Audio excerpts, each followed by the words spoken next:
everyone, it's Cass. Welcome back to my channel, What Cass Read. Today I'm going to do a little bit of a belated Booktube SFF Babbles topic, and for those of you who don't know what the Booktube SFF Babbles are, each year for the Booktube SFF Awards we have a community-led awards season, and these Babbles topics are just different topics to keep the conversation going about some of our favorite things about reading science fiction and fantasy books. So this week's topic, or this month's topic really, was your favorite creatures from SFF. I have like 4 to talk about, but some of them are really specific and some of them are really broad. Let me know what you think and let's get started on this video. This first one, I have my notes on my phone. This first one is a very, very specific creature, and that is Mr. Tumnus, who is a fawn who becomes Lucy Pevensy's best friend in The Lion, the Witch, and the Wardrobe. The Lion, the Witch, and the Wardrobe is one of my favorite books of all time, written by C.S. Lewis, the most popular book out of the entire Chronicles of Narnia. It just speaks to me on so many different levels, and Mr. Tumnus is the first creature and character that Lucy Pevensey does meet when she steps inside the wardrobe and discovers that she is in Narnia. I love Mr. Tumnus because he's Lucy's little friend, and I will say that I love the James McAvoy Mr. Tumnus. I will watch that movie over and over and over again, specifically for their meeting at the lamppost, and him with his little umbrella and his little packages, and I just could go on and on.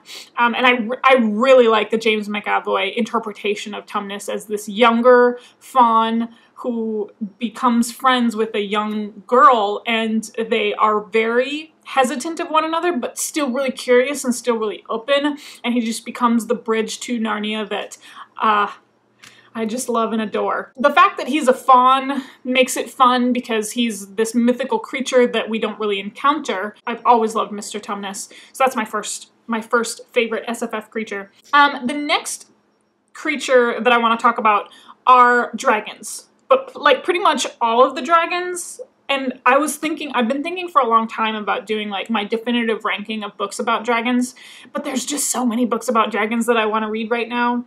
I always love the different interpretations of dragons. Falkor was never really kind of considered a dragon. He kind of is a dragon though. I don't know. Falkor's a really good dragon character too. But the first, sorry, my back hurts.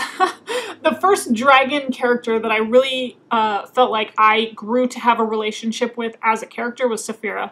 She's so intelligent, she's beautiful and vain, she has her own different type of magic, and this kind of dragon trope is something that I thoroughly enjoy, and just having specific characters that end up bonding with a dragon and the kinds of change that overcomes both the species and the human, I find to be like a really fascinating take. I do also think that the realm of the Elderlings dragons are a little bit more sinister, but they're more prideful, but I will say the reason why they're not, I don't consider them to be the same as like a Saphira type of dragon, because Saphira's dragon egg, like these eggs kind of went into hibernation for ages. They're encrusted and they look like a jewel. It's beautiful. It's a beautiful imagery as well.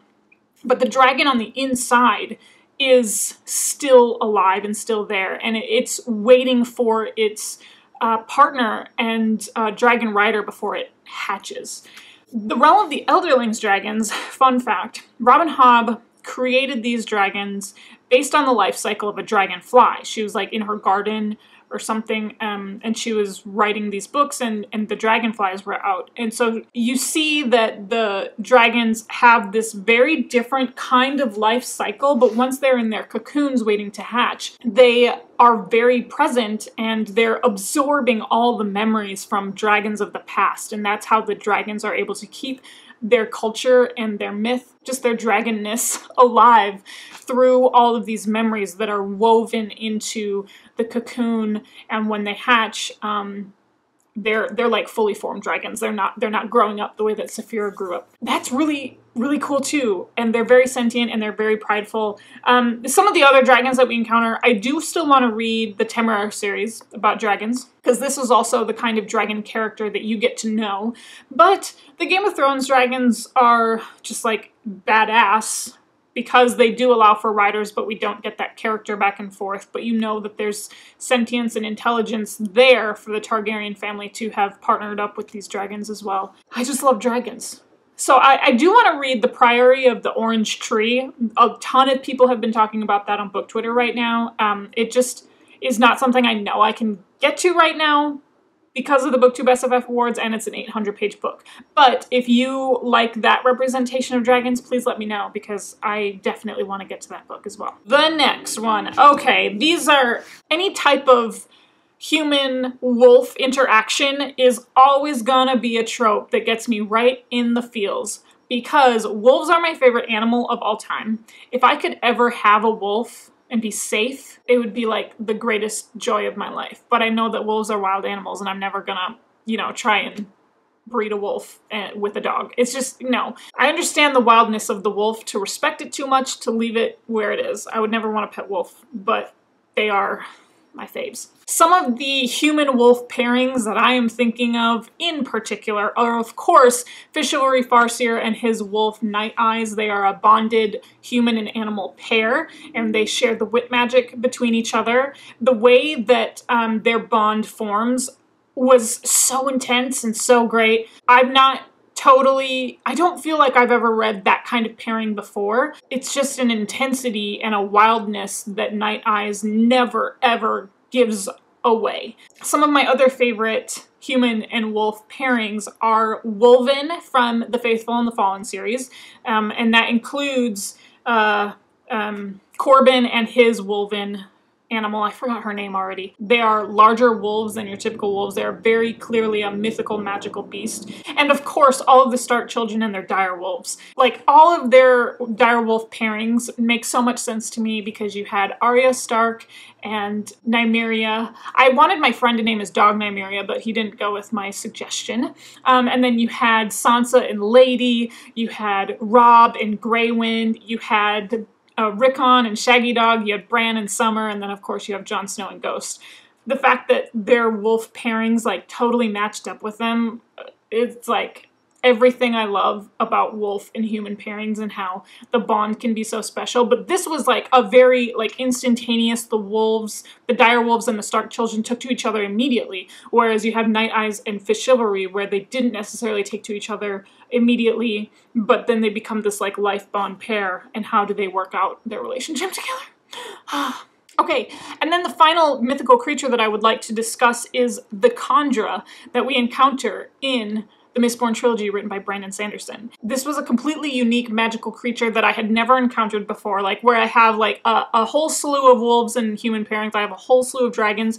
Kandra are a completely unique SFF creature that really added to the dynamic of Mistborn trilogy. I can't get too much into their history and their past without doing some major spoilers, but the kinds of information that we get about the Kandra as the books go on, and all of the Kandra myths that we encounter in the third and final book, it was like, I loved all of the Kandra characters.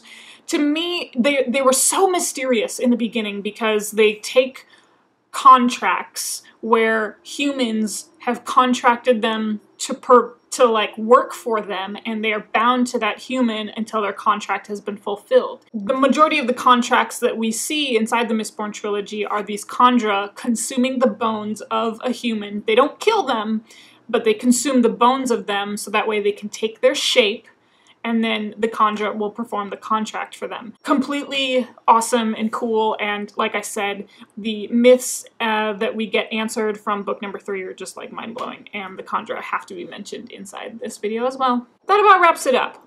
Let me know. This was a Booktube SFF topic that I didn't think I was going to be able to find answers to, and then here I have like an amazing amount of creatures that I just found myself like really attached to. So let me know, what are your favorite SFF creatures in the comment section below. You can also find me doing any type of Booktube SFF awards related stuff on our Goodreads group. I am leading a few read-alongs, and then you can also find the Babbles topics there if you would like to participate, whether you're a blogger, whether you're a booktuber, or whether you just like to pop up in the chat section of the Goodreads group. All forms are welcome for the Booktube SFF Awards. And then, of course, you can follow me on my social media. That's on Twitter and Instagram. It's at whatcassread, same as this channel. Super easy to find. My personal Goodreads is always linked down below. And then, of course, you know how these videos end. I'll talk to you later. Bye.